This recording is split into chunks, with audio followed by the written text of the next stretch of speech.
Hello everyone, कैसे हैं आप सब। उम्मीद है आप सब अच्छे होंगे और अपनों के साथ होंगे।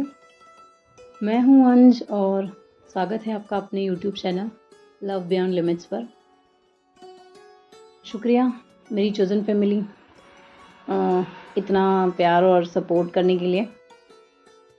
मुझे उम्मीद है ये प्यार यूं ही बना रहेगा। तो कैसा लगा आपको बोनस पार्ट। मुझे तो बहुत हंसी आई थी। अपने आप पर बहुत कंट्रोल किया मैंने ये सीन जब रिकॉर्ड किया था, क्योंकि जब मैंने वो सीन रिकॉर्ड किया था तो मैं उसको इमेजिन कर रही थी अपने आँखों के सामने। तो I can't control my self. मुझे उम्मीद है आप लोगों को भी ये पार्ट पसंद आया होगा। तो कैसी लग रही है आपको स्टोरी? अच्छी लग रही है तो बताइए कमेंट्स में, मुझे भी थोड़ा मोटिवेशन मिलेगा। तो चलिए इन दोनों की ये खट्टी मीठी नोकझोंक को और आगे बढ़ाते हैं और देखते हैं कि क्या ये नोकझोंक प्यार में बदलेगा। मे बी नॉट, और बदलेगा तो कब तक। चलिए, तो लास्ट पार्ट में आपने देखा कि लंदन से रूही और लिया वापस इंडिया आ गए थे और आभा जी ने उनका स्वागत किया। वहीं आलोक जी विराज जी को लेकर घर आने वाले थे और लिया और रूही की ये बाथरूम वाली लड़ाई या बकेट वाली लड़ाई, कुछ भी कह सकते हैं आप लोग, खट्टी मीठी नोकझोंक और देखिए आपने। तो अगर इससे ज़्यादा भी डिटेल में आपको जानकारी चाहिए कि इनकी बाथरूम वाली लड़ाई कैसे हुई, तो इसके लिए आपको पिछला वाला एपिसोड सुनना पड़ेगा। तो चलिए आगे बढ़ते हैं। युवान रूही और लिया के रूम से वापस आ जाता है और जो कुछ भी उसने ऊपर रूही और लिया के रूम में देखा वो सब आभा जी को बताकर हंस रहा होता है और बोलता है, माँ पता नहीं क्या होगा उन दोनों का। मुझे तो सोच के ही डर लग रहा है कि पहला दिन ही उन दोनों का साथ में ये हाल था, तो आगे पता नहीं क्या होगा। आभा जी की बात सुनकर युवान उनकी तरफ देखता है और कहता है, डोंट वरी माँ। मतलब आभा जी कहती हैं कि मुझे लगता है ली सब कुछ संभाल लेगी। उसकी बात सुनकर युवान कहता है, हाँ माँ संभाल ले तो अच्छा ही होगा। दोनों लोग बात ही कर रहे होते हैं कि तभी घर की डोरबेल रिंग होती है और मेड जाकर डोर ओपन करती है। तो आलोक जी और विराज जी दोनों लोग घर के अंदर आ जाते हैं। युवान जैसे ही विराज को देखता है वो जल्दी से उनके पास जाकर उन्हें जोर से हक कर लेता है और कहता है, ग्रैंडपा आई मिस यू। उसकी बात सुनकर विराज जी मुस्कुराते हैं और उसे भी हक करते हैं और कहते हैं, मैंने भी बहुत हक किया, मिस किया, सॉरी गाइस।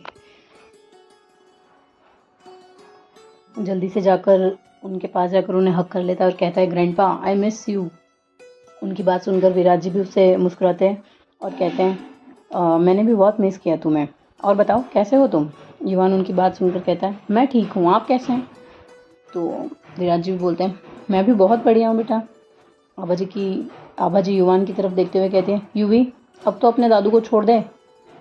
तो युवान हक ब्रेक करता है और उनकी तरफ देखता है, कहता है, आभा जी उनके पैर छूकर आशीर्वाद लेती हैं विराज जी के। तो विराज जी भी उन्हें आशीर्वाद देते हुए कहते हैं, वैसे हमारे घर का नया मेंबर कहाँ है। उनकी बात सुनकर आलोक कहते हैं, डैड पहले बैठ तो जाइए, उसके बाद हम बात करते हैं। तो विराज जी ये बोलकर लिविंग रूम की तरफ आते हैं और काउच पर बैठते हुए कहते हैं, घर काफ़ी बदला बदला लग रहा है। तो आभा जी कहती हैं, आप लोग बातें कीजिए, मैं पानी लेके आती हूँ।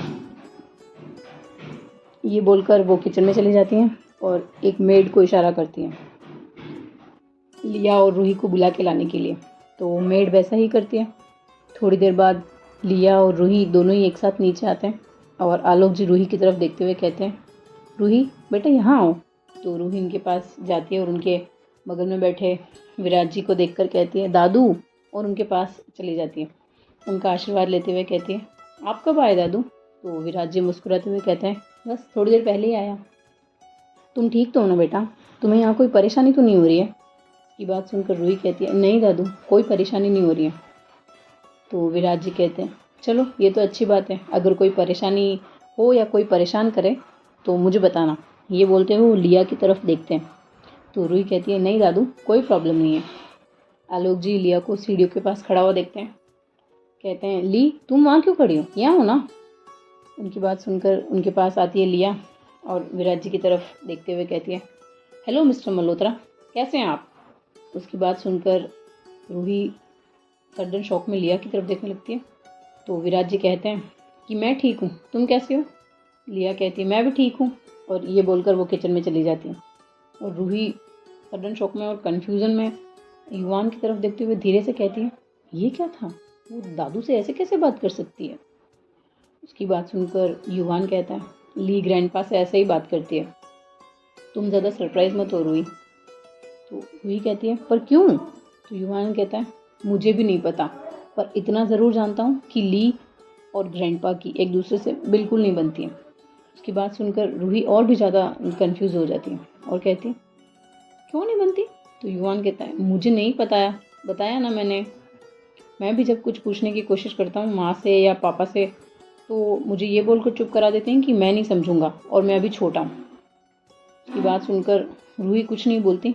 तो आलोक जी दोनों की तरफ देखते हैं, क्या खुसर फुसर चल रही है तुम्हारी, हमें भी बताओ। तो उनकी बात सुनकर रूही कहती है, कुछ नहीं अंकल, मैं बस ये पूछ रही थी कि मैं कॉलेज कब से जा सकती हूँ। रूही की बात सुनकर आलोक जी कहते हैं, ये रिसेप्शन पार्टी हो जाए तो उसके बाद तुम अपना कॉलेज कंटिन्यू कर लेना बेटा। तो रूही कहती है, ओके अंकल, पर ये पार्टी कब है। रूही की बात सुनकर आलोक जी कहते हैं, पार्टी तो कल ही है और सभी को इनविटेशन देना था, इसीलिए तो हम सब लोग कल ही लंदन से आ गए थे। उसकी बात सुनकर रूही कुछ नहीं बोलती है और सभी लोग लिविंग रूम में बैठकर बातें कर रहे होते हैं। और लिया आभा जी के साथ किचन में होती है। आभा जी लिया को किचन में देखकर कहते हैं, क्या हुआ ली। तो लिया कुछ नहीं बोलती और काउंटर पर जाकर बैठ जाती है। तो आभा जी उसकी तरफ देखती हैं और कहती हैं, क्या बात है बेटा, क्या सोच रही हो। आभा जी की बात सुनकर लिया उनकी तरफ देखते हुए कहती है, माँ वैसे मैं आपसे एक बात पूछूं। उसकी बात सुनकर आभा अपना सिर हाँ में हिला देती हैं और लिया कहती है, वैसे ये मिस्टर मल्होत्रा रूही को कैसे जानते हैं। जहाँ तक मुझे याद है ये खन्ना अंकल की पहली बेटी से ही मिले। तो लिया की बात सुनकर आभा जी कहते हैं, तुम्हें कैसे पता होगा जब तुम यहाँ थी ही नहीं। रूही से वो खन्ना अंकल के घर पार्टी थी ना, वो उससे वहीं मिले थे। तो लिया उनकी बात सुनकर कहती, ओ तो इन्हें सबको छोड़कर मुझसे इतनी प्रॉब्लम क्यों है। लिया की बात सुनकर आभा उसकी तरफ देखने लगती है और कहती हैं, उसके गालों को अपने हाथ में लेते हुए कहती हैं, तुम उनके बारे में क्यों सोच रही हो, अपने काम से काम रखो और उनसे दूर रहो। मैं नहीं चाहती हूँ कि वो तुम्हें किसी भी तरह का नुकसान पहुँचाए, वैसे भी बस कुछ ही दिनों की बात है। लिया आभा जी की बात सुनकर मुस्कुराते हुए उनकी तरफ देखती है, माँ आप मेरी इतनी फिक्र क्यों करते हो। मैंने कहा ना मैं ठीक हूँ, और अब मैं वो पुरानी लिया नहीं रही जिसे ये आसानी से हार्म कर सकते थे। मैं उन्हें कुछ नहीं बोलती हूँ इसलिए क्योंकि डैड उनकी बहुत रिस्पेक्ट करते हैं और वो डैड के डैड हैं। क्या माँ आप भी। लिया इतना ही बोलती है कि वो रूही को किचन की तरफ आते हुए देखती है और चुप हो जाती है। तो आभा जी जिस तरफ लिया देख रही होती है उसी की नज़रों को कॉपी करती है और मुस्कुराते हुए कहती है, ओह रूही बेटा कुछ चाहिए तुम्हें। तो रूही आभा जी के पास आकर खड़ी हो जाती है और कहती है, नहीं आंटी मुझे कुछ नहीं चाहिए। लिया आभा जी की तरफ देखती है कहती है, माँ मैं अपने रूम में जा रही हूँ। तो आभा जी कहती है, हाँ ठीक है, और लिया वहाँ से अपने रूम में चली जाती है। थोड़ी देर तक सभी लोग बैठकर बातें करते हैं। उसके बाद आलोक जी विराट को आराम करने के लिए बोलते हैं तो वो अपने रूम में चले जाते हैं। और आलोक जी आभा जी की तरफ देखते हुए कहते हैं, ली कहाँ है। तो आभा कहती हैं, अपने रूम में, उससे कुछ काम था क्या। तो आलोक कहते हैं, नहीं कुछ नहीं, बस वो ठीक तो है ना, बस इतना ही पूछना था। तो उनकी बात सुनकर आभा जी कहते हैं, अगर इतनी फिक्र है तो खुद ही क्यों नहीं जाकर पूछ लेते। आभा की बात सुनकर आलोक जी कुछ नहीं बोलते और वहाँ से उठकर अपने रूम में चले जाते हैं। बस ऐसे ही इनका पूरा दिन निकल जाता है सबका। और शाम को जब डिनर का टाइम होता है तो डिनर रेडी होने के बाद में आभा लिया के रूम की तरफ जाती है और दोनों को खाने के लिए बोलती है। तो लिया कहती है, माँ मुझे भूख नहीं है। उसकी बात सुनकर आभा कहती है, भूख क्यों नहीं है, सुबह से कुछ नहीं खाया है और अभी भी भूख नहीं है। तो लिया उनकी तरफ देखते हुए कहती है, माँ मेरी भूख मर गई है, प्लीज़ मुझे नहीं खाना है। उसकी बात सुनकर आभा जी लिया पर ज़्यादा जोर नहीं डालती और रूही की तरफ देखते हुए कहती है, रूह बेटा चलो आ जाओ, डिनर रेडी है। तो रूह लिया की तरफ देखते हुए कहती है, अगर नहीं खाना है तो मत खाओ, पर एटलीस्ट आंटी से ऐसे बात तो मत करो। लिया रूही की बात सुनकर कुछ नहीं बोलती। तो अब्बा जी कहते हैं, कोई बात नहीं रूह, आ जाओ बेटा, अभी तुम आ जाओ, चलो सभी लोग नीचे वेट कर रहे हैं। तो रूही उनके साथ डिनर के लिए नीचे चली जाती है और सभी लोग डिनर करते हैं। डिनर करने के बाद रूही वापस आती है और देखती है लिया अभी भी कुछ काम ही कर रही है। तो वो उसकी तरफ देखती हुई कहती है, ए मंकी, अगर तुम्हारा काम ख़त्म हो गया हो तो तुम अपना बिस्तर नीचे लगाओ, क्योंकि मुझे बहुत नींद आ रही है। रूही की बात सुनकर लिया अपना लैपटॉप साइड में रखते हैं और अपने क्लोजेट से कुछ बिस्तर निकालते हुए फ्लोर पर रूही के सामने रख देती है और कहती है, ये रहा तुम्हारा बिस्तर, आराम से सो जाओ। ये बोलकर वो बेड पर जाकर सो जाती है। रूही उसका ऐसा बिहेवियर देखकर वो बिस्तर फ्लोर से उठाती है और ले जाकर उसके ऊपर फेंक देती है और कहती है, ओ हेलो, मैं क्यों नीचे सोऊं, ये मेरा भी रूम है। लिया अपने ऊपर बिस्तर देखकर बेड से खड़ी हो जाती है और उसकी तरफ देखते हुए कहती है, यू लिटिल मॉन्स्टर, लगता है थोड़ी देर पहले तो जो भी हुआ था वो तुम भूल गई हो। उसकी बात सुनकर रूही अपने लिप्स पर हाथ रख देती है और कहती है, उसकी तरफ उंगली करते हुए कहती है, don't you dare come close to me, मैं नीचे नहीं सोने वाली हूँ और ये फाइनल है। ये बोल के वो बेड पर जाके सो जाती है। तो लिया उसकी तरफ देखती है और कहती है, मैं भी नीचे नहीं सोने वाली हूँ, और वो भी बेड की दूसरी तरफ जाकर सो जाती है। रूही लिया को अपने बगल में सोता हुआ देख दूसरी तरफ अपना मुंह कर लेती है। तो लिया उसकी तरफ देखते हुए कहती है, ए मॉन्स्टर, मुझे कोई शौक नहीं है तुम्हारा फेस देखने का। उसकी बात सुनकर रूही उसकी तरफ देखती है, मुझे भी कोई शौक नहीं तुम्हारा फेस देखने का। ये बोलकर वो वापस से अपना मुंह घुमा लेती है और सो जाती है। उसके बाद लिया भी दूसरी तरफ अपना मुंह कर लेती है और सो जाते हैं। ऐसे ही मॉर्निंग होती है और देखती है कि लिया की पहले नींद खुल जाती है। तो लिया जब उठती है तो उसे थोड़ा हैवी फील होता है कि उसके चेस्ट पर कुछ भारी चीज़ रखी हुई हो। तो वो अपनी आंखें खोल कर देखती है, थोड़ी जैसे नींद में हो तो थोड़ी आंखें खोल कर देखती है। तो एकदम शॉक्ड हो जाती है देखकर, क्योंकि रूही ने उसे हक किया हुआ था और रूही के सिर को लिया के चेस्ट पर रखा हुआ था। लिया जब ये देखती है कि रूही ने उसे टाइटली हक किया हुआ है तो उसकी हार्ट बीट एकदम फास्ट हो जाती है। लिया उठाने की कोशिश करती है पर उठा नहीं पाती। तो वो डिसाइड करती हैं कि जब तक रूही नहीं उठेगी तब तक वो उसे नहीं उठाएगी और वापस से सोने लगती है। पर लिया रूही के फेस से अपनी नज़रें हटा ही नहीं पा रही होती।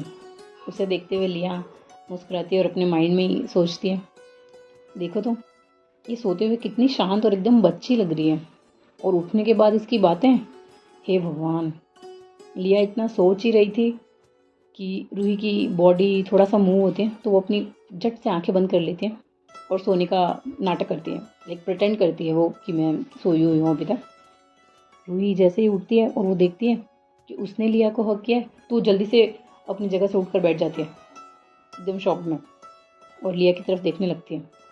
रूही लिया की तरफ देखते हुए चुपचाप बिस्तर से उठकर बाथरूम में चली जाती है और मिरर में खुद को देखते हुए कहती, ये रूही तू पागल वागल है क्या, तूने उसे कैसे हक कर लिया। ओ गॉड, ये तो अच्छा हुआ वो अभी तक सो रही है, नहीं तो पता है क्या करती जब उसे पता चलता है कि मैंने उसे हक किया था, और अपने सिर पर मारने लगती है। रूही खुद से बातें कर ही रही थी कि तभी बाथरूम के डोर पर नॉक होता है और बाहर से आवाज़ आती है, मॉन्स्टर मेरे पास पूरा दिन नहीं है, मुझे ऑफिस भी जाना है तो थोड़ा जल्दी करो। लिया की बात सुनकर रूही कहती है, अगर इतना ही लेट हो रहा है तो पहले उठ जाना चाहिए था ना। उसकी बात सुनकर रूही कहती है, तो पहले उठ जाना चाहिए था ना, इतना लेट हो रहा है तो। उसकी बात सुनकर लिया कहती है, ओ तो ऐसी बात है, एक्चुअली मैं पहले ही उठी थी पर किसी मॉन्स्टर ने मुझे बहुत ज़्यादा टाइटली हक किया हुआ था तो मैं उठ नहीं पाई। लिया की बात सुनकर रूही कुछ नहीं बोलती। तो लिया कहती है, अब एम्बेरस होना बंद करो और जल्दी से फ्रेश होकर बाहर आओ। तो कुछ देर बाद रूही बाथरूम से बाहर आती है तो देखती है कि लिया रूम में है ही नहीं। तो मिरर के सामने बैठकर अपने बालों को ड्राई करने लगती है और खुद से ही कहती है, अभी तो बड़ा लेट हो रहा था, अब कहाँ गई, अब लेट नहीं हो रहा है। थोड़ी देर बाद लिया बालकनी से रूम में वापस आती है तो रूही इसकी तरफ देख के शॉक्ड हो जाती है और अपनी आंखों पर हाथ रखते हुए अपनी आंखों को टाइटली बंद करती है और कहती, ए मंकी, तुम पागल हो क्या? ये क्या पहन रखा है तुमने? लिया उसकी बात सुनकर कंफ्यूजन में खुद को मिरर में देखते हुए कहती है, क्यों, क्या हुआ? मेरी फेस पर, मेरे कपड़ों पर कुछ लगा है क्या? तो लिया कहती है कि तुमने कभी स्पोर्ट्स बार नहीं देखी क्या? रूही लिया की बात सुनकर कहती है, तुम एक नंबर की बेशरम हो, ऐसे कैसे सिर्फ स्पोर्ट्स बार पहनकर तुम घूम सकती हो? तो रूही लिया की तरफ देखती कहती, अब तुम इस रूम में अकेली नहीं रहती हो, मैं भी रहती हूँ। लिया उसकी बात सुनकर कहती है, तुम इतनी सी छोटी सी बात को इतना बड़ा क्यों बना रही हो? और वैसे भी जो तुम्हारे पास है वो मेरे पास भी तो है, इसमें शर्माने की क्या ज़रूरत है? फिर ये बोलकर लिया बाथरूम की तरफ जाने लगती है तो रूही बेड से पिलो उठाकर उसके ऊपर फेंकती है, यार यू शेमलेस मंकी। तो लिया पिलो को पकड़ती है और कहती है, you missed your chance, better luck next time, और बाथरूम के अंदर चली जाती है। रूही गुस्से में बाथरूम की डोर की तरफ देखती है और कहती है, पता नहीं क्या पाप किए थे मैंने जो मुझे इससे शादी करनी पड़ी। ये बोलते हुए वो नीचे चली जाती है और सभी को गुड मॉर्निंग विश करती है। तो आबा जी उसकी तरफ देखती हैं और कहती हैं, रूही बेटा कल अच्छे से नींद तो आ गई थी ना? उसकी बात सुनकर रूही को लिया की याद आ जाती है कि कैसे ये लिया को हक करके सो रही थी और हल्का सा मुस्कुराने लगते हैं। तो आबा जी की तरफ देखते हुए कहती हैं, माँ मुझे अच्छे से नींद आ गई थी। तो आबा जी कहती हैं, चलो ये तो अच्छी बात है, आ जाओ ब्रेकफास्ट कर लो। तो रूही ब्रेकफास्ट करने के लिए बैठ जाती है और थोड़ी देर में लिया भी नीचे आ जाती है। सभी लोग उसकी तरफ देखने लगते हैं तो लिया सबकी तरफ देखते हुए कहती है, क्या हुआ, कोई प्रॉब्लम है? तो आभा कहती हैं, ली तुम भूल गई क्या कि आज रिसेप्शन पार्टी है और तुम ऑफिस जा रही हो?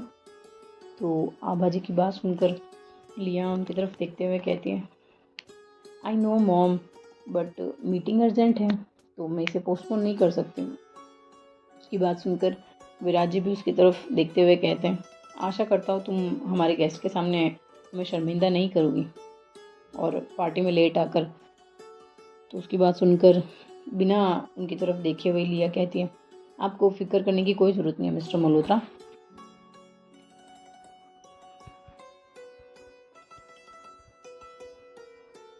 क्योंकि मुझे पता है कि मुझे कहाँ पे टाइम पे पहुँचना है और कहाँ नहीं।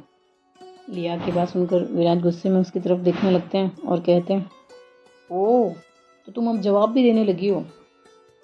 खैर तुमसे एक्सपेक्ट भी क्या किया जा सकता है, आखिरकार हो तो तुम अपनी ही माँ की बेटी ना, और कहते हैं ना खून अपना रंग दिखाई देता है। लिया उनकी बात सुनकर गुस्से में चेयर से उठ जाती है जिसकी वजह से चेयर नीचे फ्लोर पर गिर जाती है और रूही एकदम से शॉक हो जाती है और साथ में थोड़ा सा डर भी जाती है। तो क्योंकि लिया इस वक्त बहुत ज़्यादा गुस्से में होती है तो लिया विराज जी की तरफ देखते हुए कहते हैं, बस बहुत हो गया आपका, मुझे जो बोलना है वो बोल लीजिए पर मेरी मॉम को बीच में मत लाइए। ये बात मैंने आपको 1000 बार बोली है और वापस से बोल रही हूँ, अगर आपने मेरी मॉम के बारे में एक शब्द भी और बोला तो मुझसे बुरा कोई नहीं होगा। मैं कुछ बोलती नहीं हूँ इसका मतलब ये नहीं कि आप कुछ भी बोलेंगे। और रही बात मेरे मैनर्स की, तो मुझे पता है कि कब किसे कितनी और कहाँ रिस्पेक्ट देनी चाहिए। तो गाइस आज का पार्ट यहीं, देखते हैं अब आगे क्या होगा। इनकी कल की रिसेप्शन पार्टी में और क्या ड्रामा होने वाला है, क्या रिसेप्शन पार्टी में लिया पहुंचेगी या नहीं, ये तो आपको कल ही पता चलेगा। आई नो कि ये पार्ट थोड़ा छोटा है बट नेक्स्ट पार्ट में भी थोड़ा बड़ा हो और थोड़ा सा बैकग्राउंड नॉइस, मेरा गला सब कुछ है तो प्लीज़ थोड़ा मैनेज कर लीजिए। आज के लिए खुश रहिए, औरों को खुश रखिए, अपनी लाइफ जी मतलब लाइफ को एंजॉय कीजिए क्योंकि एक ही लाइफ है, वापस नहीं मिलने वाली है। तो स्टे हैप्पी। Thank you.